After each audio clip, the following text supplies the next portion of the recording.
کا انکشاف کر دیتا ہے، انشراح صدر کر دیتا ہے. لیکن رسول اللہ کیا کہہ رہے ہیں؟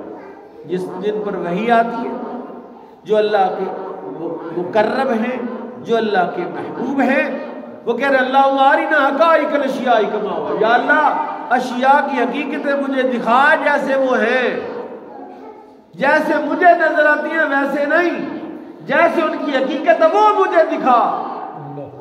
اور پھر اس کائنات میں سب سے بڑا صوفی رسول اللہ کے بعد ابو بکر صدیق. اللہ سبحان اللہ. حضرت سیدنا صدیق اکبر کی عظمت اور شان کو تو کوئی سمجھ سکتا نہیں.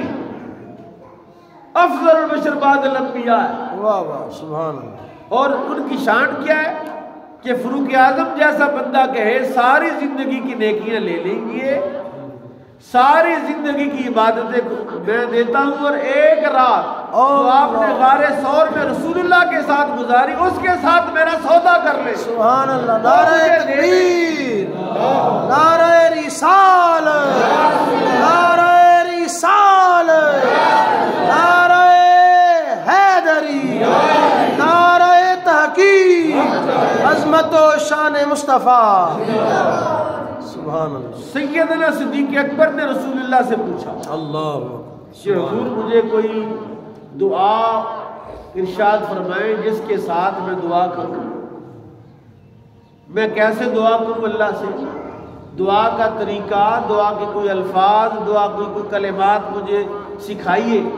اب دیکھیے اس امت کا سب سے بڑا صوفی رسول اللہ سے دعا سیکھ رہا ہے، اور حضور کی دعا سنیے کیا ہے. حضور نے فرمایا تو جب دعا کرے تو یہ دعا کرنا اللہم ارنا الحق حقا وارزقنا اتباعہ، یا اللہ مجھے حق کو حق کر کے دکھا. اللہ سبحان اللہ. یعنی حق آپ کہتے ہیں میں حق پر ہوں، وہ بھی کہتا ہے میں حق پر ہوں، وہ بھی کہتا ہے ساری حق پر ہے، تو پھر غلط کون ہے؟ رسول اللہ کہہ رہے ہیں حق کو حق کر کے مجھے دکھا، اشیاء کی حقیقتیں دکھا. اس امت کا بڑا صوفی کہتا ہے کہ حضور مجھے کچھ تعلیم فرمائیں. حضور کہیں تو یہ دعا کیا کر اللہم ارنا الحق حقا وارزقنا اتباعہ، یا اللہ مجھے حق کو حق کر کے دکھا اور اس حق پر چلنے کی توفیق بھی عطا فرما. سبحان اللہ. بعض اوقات ایسا بھی ہوتا ہے کہ بندے کو حق کا پتہ چل جاتا ہے لیکن اس حق پر چلتا نہیں. حق کو جانتا ہے. میرے پاس ایک بندہ ہے مدینہ میں سے 2-3 دن فون کرتا رہا، آیا کہتے جی میں پریشان، بڑا مسئلہ آ گیا. کیا مسئلہ؟ کہتے جی میں تہجد کے وقت اٹھ بھی جاتا ہوں، جاگ بھی آ جاتا لیکن تہجد نہیں پڑھی جاتی. یعنی تہجد کے وقت جاگ گیا، اب وضو کرے گا تو تہجد پڑھے گا، کیا پڑھی نہیں جاتی. ایسی سست ہو کے بسترے پڑا رہتا ہوں، اور اس کے مقابلے میں کوئی اور کام ہو تہجد کے وہ میں جلدی سے کر لیتا ہوں. لیکن بعض اوقات حق کو بندہ پہچان بھی لیتا لیکن حق پر چلنے کی توفیق نہیں ہوتی.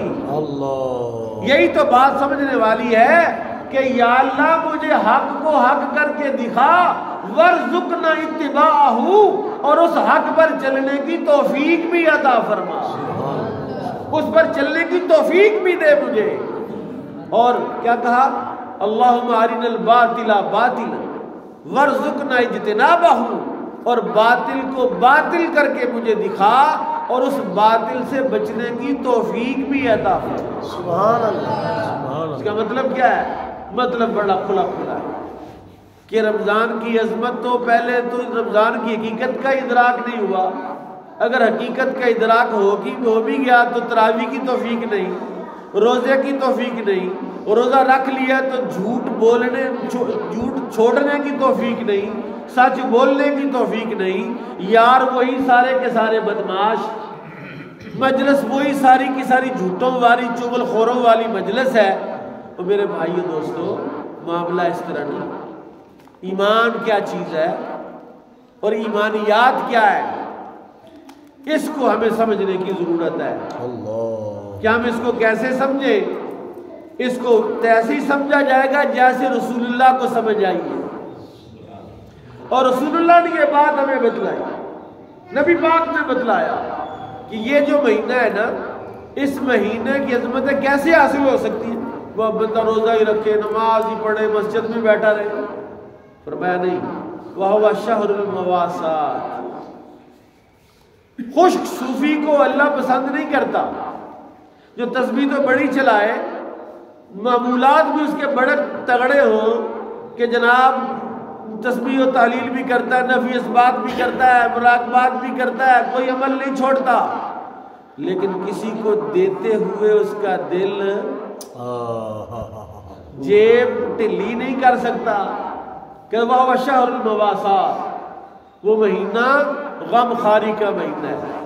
کیا مطلب؟ اس مہینے میں تیرے پاس کوئی ضرورت مند آئے تو خالی۔ حضرت عائشہ صدیقہ رضی اللہ تعالیٰ کہتی ہے کان رسول اللہ صلی اللہ علیہ وسلم فی رمضان کان اجود من ریح المرسلہ، رسول پاک رمضان میں تیز چلنے والی ہوا سے بھی زیادہ سخی ہو جاتے ہیں۔ سبحان اللہ۔ تو دے گا تو وہی نا جس کو اللہ پر اعتماد ہوگا، تو جس کو یہ ہوگا کہ یار دے دیا تو میں کہاں سے کھاؤں گا، میرے بچے کہاں سے کھائیں گے، گزارا کیسا چلے گا، اس کا مطلب اسے ابھی اللہ تعالیٰ کی معرفت حاصل نہیں۔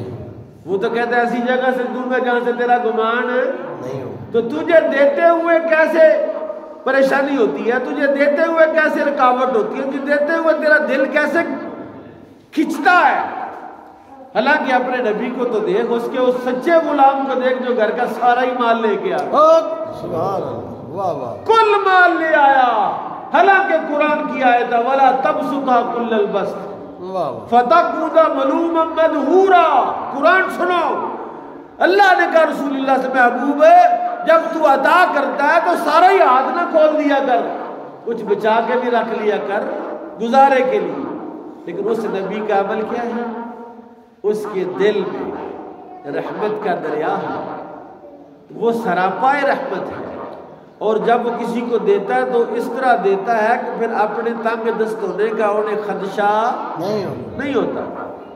ایک شخص آیا تھا رسول اللہ کی کسی قبیلے کا سردار، سیانے بندے سیانی بات دیکھتے ہیں، اس نے کہا یار چیک تو کروں جا کے کہ جس بندے نے نبوت کا دعویٰ کیا وہ بندہ کیسا ہے، کیسا بندہ ہے۔ اللہ، اس نے آ کر حالت سردار قوم تھا، کوئی تنگتا سوالی نہیں تھا، اس نے آ کے کہا کہ مجھے کچھ عطا کیجیے۔ اس وقت رسول پاک دو پہاڑوں کے درمیان جو وادی ہے وہاں پر کھڑے تھے، اور رسول پاک کے پاس وہ وادی بکریوں سے بھری ہوئی تھی۔ اللہ، اس حضور بھی جانتے تھے کہ یہ مانگنے والا تو ہے نہیں، تو مانگ رہا ہے تو کس لیے مانگ رہا ہے۔ اس نے کہا مجھے کچھ عطا کرے، فرمایا یہ ساری بکریاں لے جاؤ۔ سبحان اللہ، سبحان اللہ۔ اس نے دوڑ لگا دی، قبیلے میں جا گیا، اس نے کہا اے لوگوں جلدی کلمہ پڑھ لو، یہ وہ بندہ ہے جب عطا کرتا ہے اسے اپنے تنگ دست ہونے کا خدشہ نہیں ہوتا۔